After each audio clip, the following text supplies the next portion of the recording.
Welcome back to the 12 Days of Human Design series. Over the course of 12 days, we're looking at every member of my family so that you can see that human design is so much more than a label or a type.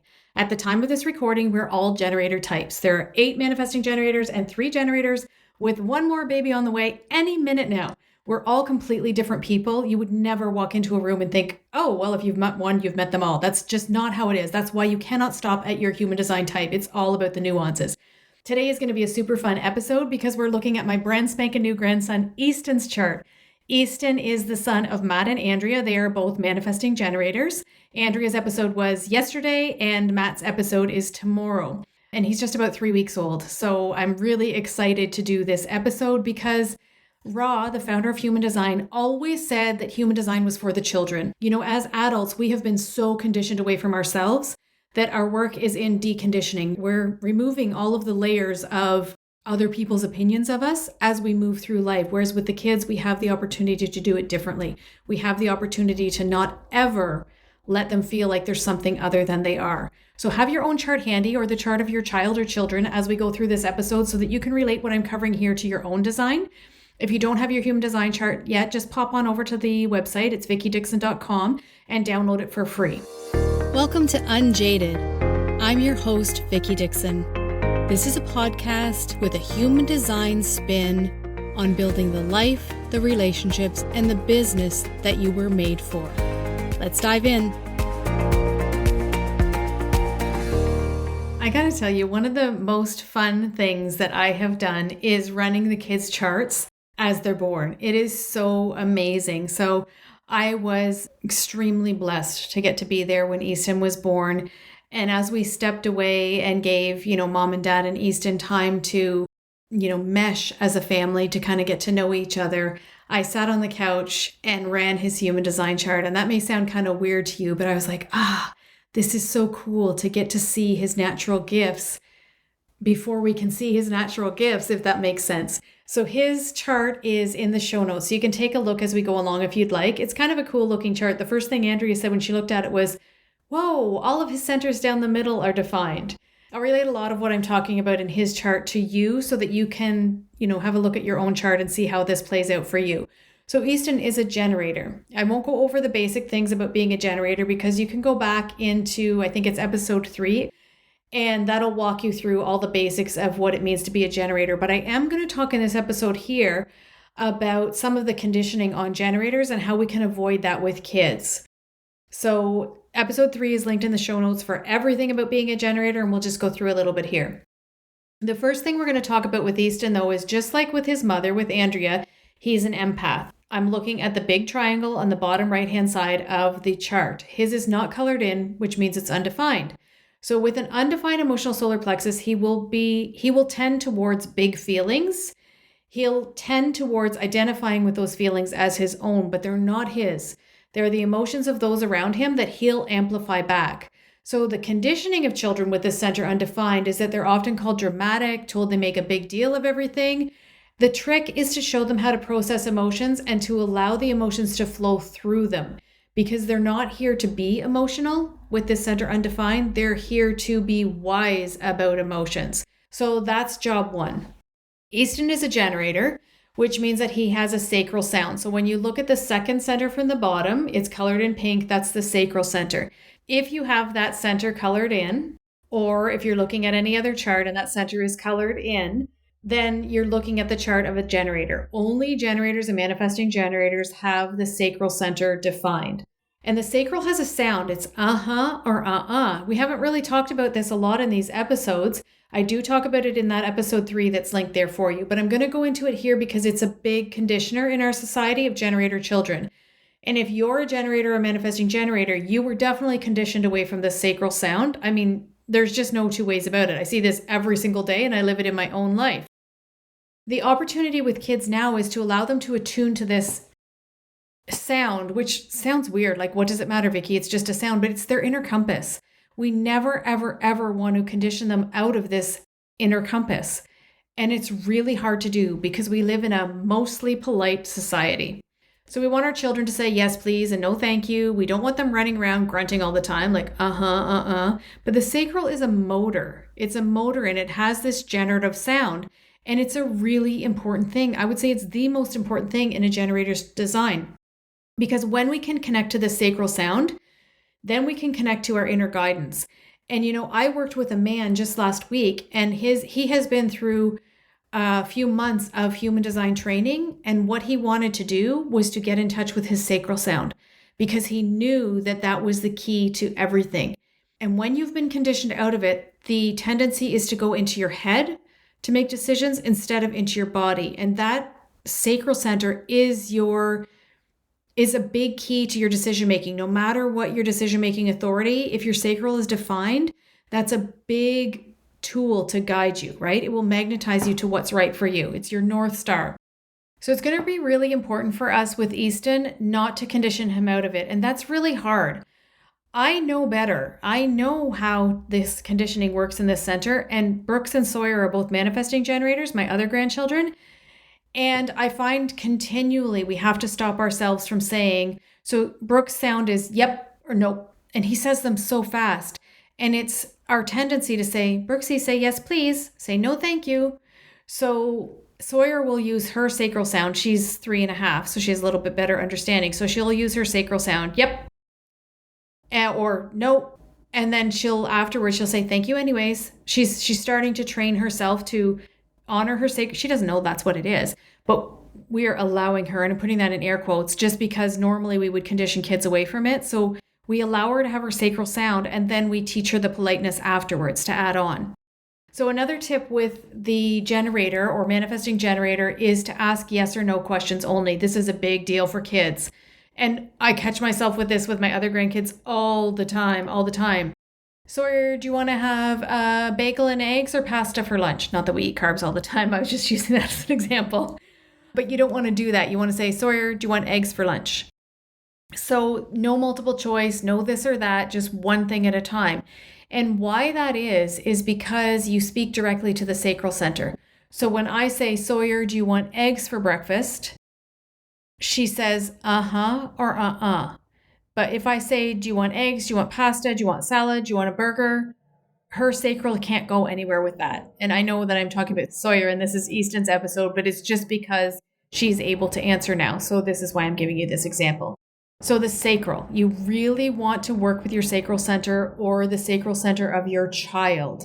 And you think about kids who get into school, and I manifesting generator here, all the multiple choice questions. I went through 4 levels of human design training, and every test is multiple choice. And it's like, it kills your brain. So if you're a generator, your child is a generator, and you have to do something that's multiple choice, ask yourself one thing at a time. So ask yourself the question and then the answer A, the question and then the answer B, the question and then the answer C, so that you're only giving your sacral one thing at a time to respond to. I hope that makes sense to you. If not, you can always reach out on Instagram and I will walk you through it for real. So moving on with Easton, he has a defined head and ajna, and so far only he and Brooks is 20 months old, have this. This is the design of a thinker. So these are the top 2 centers at the top of the body graph. If it's defined, your head center will be colored in yellow and your ajna center will be colored in green. So this is your head and your mind, your brain and your mind in this. So Easton has 6447 channel, which is all about understanding what's going to happen based on what's already happened. It's identifying patterns. It's about having the realization or a really abstract way of looking at things and seeing how they'll play out based on what has already happened. But you don't do this for your own life. This is a gift that is there for others mostly. He has the gate of rationalization and the gate of answers in his design as well. This is the design of a thinker. Absolutely, this is the design of a thinker. He will need to know and he'll need to rationalize why for everything. Easton also has the genius to freak channel. I love this channel, but it's a big place for conditioning. So I'm looking at channel 4323 that joins his ajna and his throat. So people with this channel have a really unique way of thinking. It is so cool. They have this insight that can be really hard to grasp because they sometimes can't make others understand how they came to the conclusion that they did. They clam up sometimes because they get conditioned to think that they're stupid because they have such a different way of processing information. And I believe, if I'm not mistaken, that Nick has this as well. My son-in-law, I think that he has this channel defined as well. just a little while ago, I worked with a man who was in his 60s, I think, and he's a genius, like off the charts, a genius. But he has spent his entire life thinking that he's stupid because he couldn't make his brain work the way that the school system taught him that it should. Because he, with this 4323 channel, there's just so much insight there. And it's so much like you may never do a math problem the way that the textbooks want you to do a math problem. You'll come to the right answer, but you won't ever get there in the same way as someone else. And we condition people to learn in the same way, right? So back to Easton. One of the conundrums for him is that he has a lot of right facing variables in his design. So 3 of his variables face right, which means that he needs a lot of flow in his life, a lot less structure. But the defined head and ajna wants structure and frameworks. So it's going to be really interesting to see what style of learning he actually emerges with. And I think that that's the gift of human design, is that we get to stand back and instead of making this child learn in all the ways that he's supposed to learn, I'm putting that in air quotes, or instead of, conditioning him that this is what you do, you sit at a desk for 6.5 hours and you learn in this way and this formula works and blah, blah, blah, blah, blah, blah, blah, blah. We get to stand back and let him lead his learning style, which is really, really cool. So Easton's chart is formatted by the energy of beginnings and change. I'm looking at his root center. The root center is the bottom center in the human design body graph. His is colored in brown. And the sacral center we've already talked about is the pink one, the next one up. So if there are channels defined here for you, that is what's called format energy. And that energy formats the entire design. So everything gets flavored with that. His is about beginnings and change. It's about innovation. It's about not limiting yourself. And that will show up in everything that he does. So when we look at the nuances of this, I'll give you a quick little overview here. He's a generator, and generators have a tendency to quit things too soon because they get frustrated. They live life on a stair-step learning curve. So it's 2 steps forward, 1 step back, 2 steps forward, 1 step back. And it can be really frustrating. And oftentimes the frustration is at its highest when they're just about to have a quantum leap. And instead of leaping forward, they tend to quit. So for Easton, he has that generator thing going. This starting energy formats his design. So, I have a lot of starting energy in my design too. And it's like, I love to start the things, but not so much the finishing things. And you can always hire somebody to finish the things, right? So can we just stop conditioning people that they need to finish everything they start? So his conscious sun, we looked at this in Andrea's design. Remember that 70% of your design goes through the gate of your conscious sun, which is the top gate on the right-hand side of your chart. And his is gate 1. It's all about self-expression. And this is putting pressure on his throat to contribute something. His natural genius is endurance. And the shadow of that energy is a fear of failure. So he has a defined root center and the gate of crisis or evil Knievel energy as a theme is in his design. He is here for the experience. So another big thing to look at with your design, we're going to look at it in Easton's design and look at it in your design or your child's design if you're looking at it, is that his spleen center is undefined. So this is the triangle on the left-hand side near the bottom of your chart. And the spleen center is the oldest awareness center in the body graph. It's the center that processes fear, intuition, and the immune system. So a tendency with this center undefined is to hold on to people, places, or things for longer than you should. The undefined spleen loves a defined spleen. So there can be a little bit of it's like if you have a child with this center undefined, they will often naturally be fearful of letting go of the person or letting the person out of their aura who has the defined spleen. So if mom or dad has a defined spleen and a child has an undefined spleen, they will naturally feel a lot better when they're in the company of that person. The defined spleen just really calls to the undefined spleen. We'll use it that way. So Easton's spleen center is undefined, and oftentimes people with this center undefined have sensitive immune systems. So when I say sensitive, don't hear weak, okay? Sensitive means that a lot of times holistic medicines will work really quickly for them because the tendency is to notice when something is off in their body before it takes hold. If your spleen is defined, lots of times by the time you realize you're sick, you're really sick. Whereas with an undefined spleen, you just have a little bit more awareness around your immune system and you understand that you need to get on things right away. A few days ago, Easton had a blocked tear duct and 1 shot of breast milk cleared it up within a couple of hours. Like it was crazy. And that's the undefined, I almost said immune system, the undefined spleen center at its best. So also here, there is an opportunity to be wise about intuition. And again, that tendency to hold on to things for longer than they should.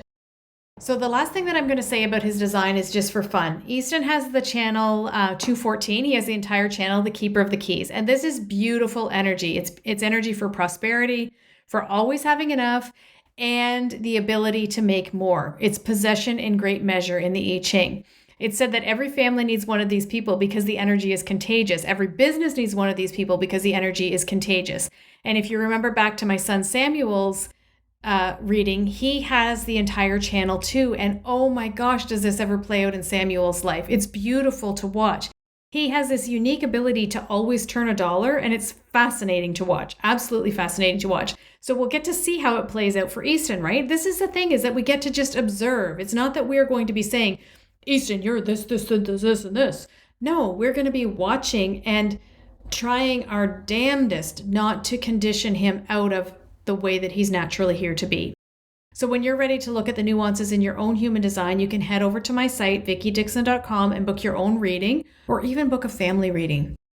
If you've been enjoying this series and you're like, gosh, if I could have her eyes on my entire family and see how our energies play together and how we can really have an incredible 2024, then head on over to the website and get your reading booked. It's a great way to step into the energy of a new year.